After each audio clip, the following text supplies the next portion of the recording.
Hello my dear children, welcome back to Bio Study Made Easy. So ನಿಮಗೆಲ್ಲ ಗೊತ್ತಿರೋ ಹಾಗೆ ಈಗಾಗಲೇ ಪ್ರಿಪ್ರೇಟರಿ ಎಕ್ಸಾಮ್ಸ್ದು ಟೈಮ್ ಟೇಬಲ್ ಬಂದಿದೆ. ದಟ್ ಈಸ್ 16th ಆಫ್ ಜಾನ್ವರಿಯಿಂದ ಮೋಸ್ಟ್ ಆಫ್ ದ ಕಾಲೇಜಸ್ಸಲ್ಲಿ ಮೋಸ್ಟ್ ಆಫ್ ದ ಪ್ಲೇಸಸಲ್ಲಿ ಪ್ರಿಪ್ರೇಟರಿ ಎಕ್ಸಾಮ್ ಸ್ಟಾರ್ಟ್ ಆಗ್ತಿದೆ ಅಂತಂದರೆ ಜಸ್ಟ್ 20 ಡೇಸ್ ಮಾತ್ರ ಬಾಕಿ ಇದೆ ನಿಮಗೆ ಪ್ರಿಪ್ರೇಟರಿ ಎಕ್ಸಾಮ್ಗೆ. ಸೊ ನಿಮಗೆ ಇವಾಗ ಏನು ಸಿಚುವೇಶನ್ ಫೇಸ್ ಮಾಡ್ತಾ ಇದ್ದೀರಲ್ಲ, ಇದೇ ಸಿಚುವೇಶನನ್ನು ನೀವು ಆ್ಯನ್ಯುವಲ್ ಎಕ್ಸಾಮ್ಗೂ ಫೇಸ್ ಮಾಡ್ತೀರಾ. ಬಿಕಾಸ್ ನೀವು ಅಂದ್ಕೊಂಡಿದ್ರೆ ಆ್ಯನ್ಯುವಲ್ ಎಕ್ಸಾಮ್ಗೆ 60 ಡೇಸ್ ಸಿಗುತ್ತೆ, ನಮಗೆ ಇನ್ನೂ 60 ಡೇಸ್ ಇದೆ ಓದೋಕ್ಕೆ ಅಂಥೇಳಿ ಅಂದ್ಕೊಂಡಿದ್ದೀರ. ಬಿಕಾಸ್ ಎಕ್ಸಾಮ್ ಇರೋದು ಮಾರ್ಚ್ 1st. ಸೊ ಇವಾಗ ಇನ್ನೂ ಡಿಸೆಂಬರೇ ಮುಗ್ದಿಲ್ಲ. ಜನವರಿ ಇದೆ, ಫೆಬ್ರವರಿ ಇದೆ, ಆರಾಮಾಗಿ 60 ದಿನ 2 ತಿಂಗಳಿದೆ ಅಂತ ಅಂದ್ಕೊಂಡಿದ್ದೀರಾ. ಬಟ್ ನೋ, ನಿಮಗೆ 60 ಡೇಸ್ ಸಿಗಲ್ಲ.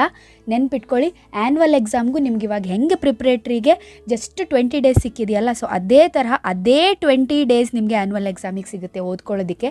ಯಾಕೆ ಅಂತ ಹೇಳ್ತೀನಿ, ಸೊ ಗಮನ ಇಟ್ಟು ಕೇಳಿಸ್ಕೊಳ್ಳಿ.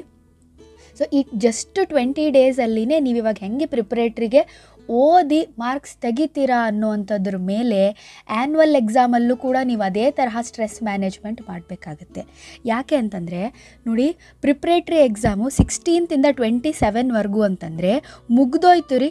ಜಾನ್ವರಿ ಇಲ್ಲೇ ಕಂಪ್ಲೀಟ್ ಆಗೋಯ್ತು. ಜಾನ್ವರಿ ಪ್ರಿಪ್ರೇಟ್ರಿ ಎಕ್ಸಾಮಲ್ಲೇ ಜನವರಿ ಮಂತ್ ಫುಲ್ ಮುಗ್ದೋಗ್ಬಿಡುತ್ತೆ. ಅದಾದಮೇಲೆ ಪ್ರಾಕ್ಟಿಕಲ್ ಎಕ್ಸಾಮ್ಸ್ ಬರುತ್ತೆ. ಓಕೆ, ಸೊ ಈ ಪ್ರಾಕ್ಟಿಕಲ್ ಎಕ್ಸಾಮ್ಸ್ ನೋಡಿ ನಿಮಗೆ ಅದು ಕೂಡ ಫಸ್ಟ್ ವೀಕ್ ಅಥವಾ ಸೆಕೆಂಡ್ ವೀಕ್ ಆಫ್ ಫೆಬ್ರವರಿಯಲ್ಲಿ ಇಟ್ಟಿರ್ತಾರೆ, ಹೌದಾ? ಸೊ ಫೆಬ್ರವರಿಯಲ್ಲಿ 1 ವೀಕ್ ಅದಕ್ಕೆ ಹೋಗ್ಬಿಡುತ್ತೆ, ಅಥವಾ ಒನ್ ವೀಕ್ ನೀವು ರೆಕಾರ್ಡ್ಸ್ ಎಲ್ಲ ಬರೀಬೇಕಿತ್ತು ಅಂತಂದರೆ 1 ವೀಕ್ಗಿನ್ನ ಜಾಸ್ತಿನೇ ಹೋಗುತ್ತೆ. ಸೊ ಹಾಗಿದ್ರೆ ನೋಡಿ, ಫೆಬ್ರವರಿ 15th ಲಾಸ್ಟ್ ಅಂತ ಹೇಳಿದ್ದಾರೆ ಪ್ರಾಕ್ಟಿಕಲ್ ಎಕ್ಸಾಮ್. ಓಕೆ, ಸೊ ಅದಾದಮೇಲೆ ಆ್ಯನ್ಯುವಲ್ ಎಕ್ಸಾಮ್ಗೆ ಎಷ್ಟು ಟೈಮ್ ಉಳಿದಿದೆ ನೋಡಿ, ಮಧ್ಯ ಜಸ್ಟ್ 15 ಡೇಸ್ ಉಳಿದಿರೋದು.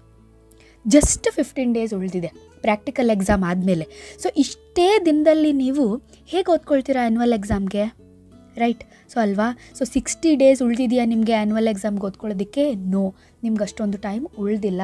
ಸೊ ಅದಕ್ಕೋಸ್ಕರ ಏನು ಮಾಡಬೇಕು ನೀವು ಅಂತಂದರೆ, ಇವಾಗ ನಡೀತಾ ಇರೋ ಪ್ರಿಪ್ರೇಟ್ರಿ ಎಕ್ಸಾಮಿಗೆ ಕಾನ್ಸಂಟ್ರೇಷನ್ನ ಕೊಟ್ಟು ನೀಟಾಗಿ ಇನ್ನೂ ಉಳಿದಿರುವಂತಹ ಚಾಪ್ಟರ್ಸನ್ನು ಸೆಕೆಂಡ್ ಟೆಸ್ಟಿಗೆ ಕರೆಕ್ಟಾಗಿ ಓದಿಲ್ಲ ಅಂತಂದ್ರೂ, ಇವಾಗಲೇ ಫಸ್ಟ್ ಟೆಸ್ಟಿಗೆ ಓದಿ ಮುಗಿಸಿದ್ದೀರಾ, ಸೆಕೆಂಡ್ ಟೆಸ್ಟ್ಗೂ ಇವಾಗ ಒಂದಿಷ್ಟು ಓದಿದ್ದೀರಾ, ಮಿಡ್ ಟರ್ಮಿಗೆ ಓದಿದ್ದೀರಾ, ಹೌದಾ? ಸೊ ಆಲ್ಮೋಸ್ಟ್ ನಿಮ್ಮದು ಒಂದು 80% ಸಿಲೆಬಸ್ ಅಂತೂ ಕವರ್ ಆಗಿರುತ್ತೆ. ಹೋಗ್ಲಿರಿ, 80% ಇಲ್ಲ ಅಂತಂದ್ರೂ ಅಟ್ಲೀಸ್ಟ್ ಒಂದು 70% ಆದರೂ ಕವರ್ ಮಾಡಿರ್ತೀರ, ಹೌದಾ?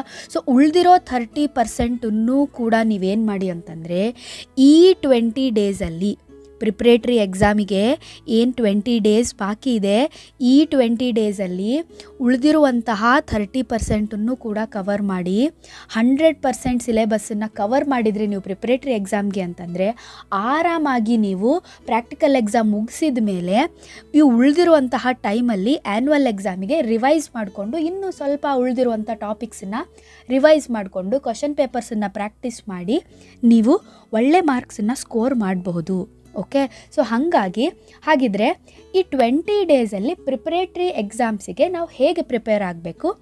ಮಕ್ಕಳಿಗೆ ಇವಾಗ ಕಾಲೇಜಿಗೆ ಹೋಗಿ ಬಂದು ಆಮೇಲೆ ಮನೇಲಿ ಓದೋದಕ್ಕೆ ಟೈಮ್ ಸಿಗ್ತಾ ಇರಲ್ಲ, ಅಥವಾ ಅವರು ಬೇರೆ ಊರಿಗೆ ಹೋಗಿ ಬರಬೇಕಾಗ್ತಿರುತ್ತೆ, ಬೇರೆ ಕಡೆ ಇರುತ್ತೆ ಕಾಲೇಜು. ಸೊ ನಿಮಗೆ ಎಷ್ಟು ಟೈಮ್ ಸಿಗ್ತಾ ಇದೆ, ನೀವು ಯಾವ ಟೈಮಿಗೆ ಮನೆಗೆ ಬರ್ತೀರಾ, ಸ್ವಲ್ಪ ಟೈಮಿಂಗ್ಸ್ ನೀವು ನನಗೆ ತಿಳಿಸಿದ್ರಿ ಅಂತಂದರೆ ನಿಮಗೆ ಅಷ್ಟೇ ಕಡಿಮೆ ಟೈಮಲ್ಲಿನೇ ನಾವು ಹೇಗೆ ಎಫಿಷಿಯೆಂಟಾಗಿ ಒಂದು ಸ್ಟಡಿ ಪ್ಲ್ಯಾನನ್ನು ಮಾಡಿಕೊಂಡು ಸ್ಟಡಿ ಟೈಮ್ ಟೇಬಲನ್ನು ಮಾಡಿಕೊಂಡು ಇರೋ ಟೈಮಲ್ಲೇ ನಾವು ಹೇಗೆ ಓದಬಹುದು. ಬೆಳಿಗ್ಗೆ ಟೈಮ್ ಕೊಡೋಕ್ಕಾಗುತ್ತಾ, ಅಥವಾ ಈವ್ನಿಂಗ್ ಕೊಡೋಕ್ಕಾಗುತ್ತಾ, ರಾತ್ರಿ ಸ್ವಲ್ಪ ಟೈಮ್ ಕೊಡೋಕ್ಕಾಗುತ್ತಾ ಓದೋದಕ್ಕೆ ಅಂತ ಹೇಳಿ ನಾನು ನಿಮಗೆ ಒಂದು ನೀಟಾಗಿ ಸ್ಟಡಿ ಟೈಮ್ ಟೇಬಲನ್ನು ಮಾಡಿ ಕೊಡ್ತೀನಿ. ಸೊ ಹಾಗಾಗಿ ನನಗೆ ಕಮೆಂಟ್ ಮಾಡಿ ತಿಳಿಸಿ ನಿಮ್ಮ ಕಾಲೇಜ್ ಟೈಮಿಂಗ್ಸ್ ಹೇಗಿದೆ, ಅಥವಾ ನಿಮಗೆ ಹಾಲಿಡೇಸ್ ಕೊಟ್ಟಿದ್ದಾರಾ, ಸ್ಟಡಿ ಹಾಲಿಡೇಸ್, ಸ್ವಲ್ಪ ನನಗೆ ತಿಳಿಸಿ. ನಾನು ಆದಷ್ಟು ಬೇಗ ಅದಕ್ಕೆ ತಕ್ಕಂಗೆ ನಿಮಗೊಂದು ಸ್ಟಡಿ ಟೈಮ್ ಟೇಬಲನ್ನು ಪ್ರಿಪೇರ್ ಮಾಡಿ ಕೊಡ್ತೀನಿ.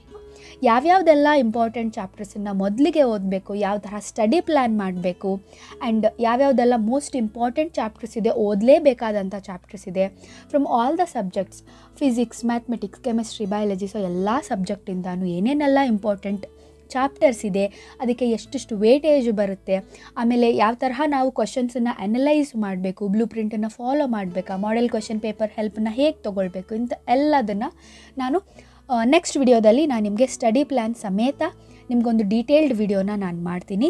So this video was just to warn you.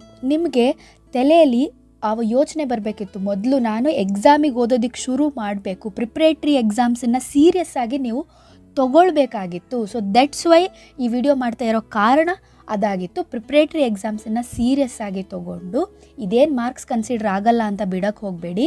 ನೀವು ಓದ್ತಾ ಇರೋದು ಪ್ರಿಪ್ರೇಟ್ರಿಗಲ್ಲ, ಆ್ಯನ್ಯುವಲ್ ಎಕ್ಸಾಮ್ಗೆ ಅಂದ್ಕೊಂಡು ಓದಿ. ಇವಾಗ ಓದಿದ್ರಿ ಅಂತಂದರೆ ಇವಾಗ ಓದಿದ್ದು ಒಂದು ರೀತಿ ಹಣ ಕೂಡಿಟ್ಟಂಗೆ. ಇವಾಗ ಕೂಡಿಟ್ರೆ ನಿಮಗೆ ಆ್ಯನ್ಯುವಲ್ ಎಕ್ಸಾಮಿಗೆ ಅದರ ಲಾಭ ಬರುತ್ತೆ. ಹಾಗೆ ಇವಾಗ ನೀವು ಪ್ರಿಪ್ರೇಟ್ರಿಗೆ 20 ಡೇಸ್ ಓದ್ಕೊಂಡ್ರಿ ಅಂತಂದರೆ ಆ್ಯನ್ಯುವಲ್ ಎಕ್ಸಾಮಿಗೆ ನಿಮಗೆ ಸಿಗೋ ಕಡಿಮೆ ಸಮಯನ ನೀವು ಇನ್ನೂ ಚೆನ್ನಾಗಿ ಯುಟಿಲೈಸ್ ಮಾಡಿಕೊಂಡು ಪರ್ಫೆಕ್ಟಾಗಿ ಸಿಲೆಬಸ್ಸನ್ನು ಕವರ್ ಮಾಡ್ಬೋದು. Okay, so that's why preparatory ಎಕ್ಸಾಮ್ಸಿಗೆ ನೀಟಾಗಿ ಓದ್ಕೊಳ್ಳೋದಕ್ಕೆ ಸ್ಟಾರ್ಟ್ ಮಾಡಿ. ಈಗಾಗಲೇ ನಾನು ಎಷ್ಟೊಂದು ಚಾಪ್ಟರ್ಸ್ ಇಂಪಾರ್ಟೆಂಟ್ ಕ್ವೆಶನ್ಸ್ ಅಪ್ಲೋಡ್ ಮಾಡಿದ್ದೀನಿ. ಉಳಿದಿರೋ ಚಾಪ್ಟರ್ಸ್ದು ಕೂಡ ನಾನು ಬೇರೆ ಬೇರೆ ಸಬ್ಜೆಕ್ಟ್ದು ಇಂಪಾರ್ಟೆಂಟ್ ಕ್ವೆಶನ್ಸನ್ನು ಅಪ್ಲೋಡ್ ಮಾಡ್ತಾ ಹೋಗ್ತೀನಿ. ಆದಷ್ಟು ಇಂಪಾರ್ಟೆಂಟ್ ಕ್ವೆಶನ್ಸನ್ನು ಫೋಕಸ್ ಮಾಡೋದಕ್ಕಿಂತ ನಿಮಗಿನ್ನೂ ಟೈಮ್ ಇದೆ. ಹಾಗಾಗಿ ಒಂದು ಚಾಪ್ಟ್ರನ್ನ ತೊಗೊಳ್ಳಿ, ಒಂದು ಸಬ್ಜೆಕ್ಟಲ್ಲಿ ಒಂದು ಚಾಪ್ಟ್ರನ್ನ ನೀಟಾಗಿ ಆ ಚಾಪ್ಟ್ರನ್ನ ಸ್ಟಡಿ ಮಾಡಿ, ಅದ್ರ ಮೇಲೆ ಬಂದಿರೋ ಕ್ವಶನ್ಸನ್ನು ನೋಡ್ಕೊಳ್ಳಿ. ಓಕೆ, ಸೊ ಟೈಮ್ ಇದೆ, ಚೆನ್ನಾಗಿ ಪ್ರಿಪೇರ್ ಆಗಿ. ಆ್ಯಂಡ್ ಸ್ಟಡಿ ಪ್ಲ್ಯಾನ್ನ ವಿಡಿಯೋಗೋಸ್ಕರ so you can comment below. So ನಿಮಗೆ ಯಾವ ಸಬ್ಜೆಕ್ಟ್ನ ಸ್ಟಡಿ ಪ್ಲ್ಯಾನ್ ಬೇಕು ಅಂತ ಹೇಳಿ ಕಮೆಂಟ್ ಮಾಡಿ ತಿಳಿಸಿ.